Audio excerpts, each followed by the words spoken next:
Nosy kosa i Sainte Marie na resaka tena resaka tatoato indrindra nanomboka tamin'ny alahady fotoana nisokafan'izany tany an-toerana ilay fihetsiketsehana lehibe antsoina hoe festival des baleines nga filoam-pirenena mihitsy moa ny tonga nanome voninahitra izany tany an-toerana fa tsy mifanalavitra azy io volana vitsivitsy lasa izay dia mbola ny filoam-pirenena ihany koa ny tonga tany an-toerana ary dia noararaotana tamin'izany ny nandraisany ilay bolongambola fotsy izay voalaza fa isandreo arena tao anatin'ilay sambo izay rendrika tany ambadiky ny 700 taona lasa tany amin'ny faritra masiny Nosy-Borana i Sainte Marie iny ny fafitony volana me no nitrangana izay fanolorana azy izany bolongana volafotsy goavana izany izay voalaza fa nanodidina 520 kilôna lanjany ankehitriny dia akory ny agagana fa namoaka ny valiny fanadihadiana sy ny fikarohana nataony ny teo anivon'ny département de recherche archéologique subaquatique et sous-marine izay manana foibe ny any Marseille any Frantsa any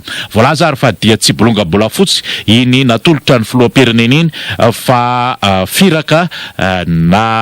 plan araky ny ahafantaran'ny maro azy fa fahambaraka tsy misy ohatr'izany ny an'ny malagasy indrindra ny fitonam-panjakana raha mandinika ty raharaha ty satria ny ministeran'ny kolotsaina sy ny vakoka dia efa niezaka ny amin'ny tsy tokony kitihana mihitsy ireo arena izay tafajanona ao anatin'izany sambo rendrika izany satria isan'ny vakom-pirenena izy ireo ka na ny fikitihana azy dia efa manaisitra na manetsika azy amin'ny toerana dia efa tsy manome intsony ny fepetra mahavakoka azy kanefa dia dedaka ny sasany mamevahana ireo mpijirika sy ny mpandrobany are-pirenena sy ny vakoka toy itony dia mody ny saritsaromana tamin'ny fanolorana pahibe maso ilay antsony hoe bolongambola fotsy 520 kilao fa ny arena tao anatiny tsy fantatra nalazan'izy nalasan'izy ay ankehitriny na ilay bolongambola fotsy azy dia tsy izy fa firaka ka dia iverina fa mba hisy amin'izay ny fahatsiarovatena eo amin'ny tompon'andraikitra ara-panjakana ka ho sary-piaro amin'ny are-pirenena sy ny vakoka tahaka itony.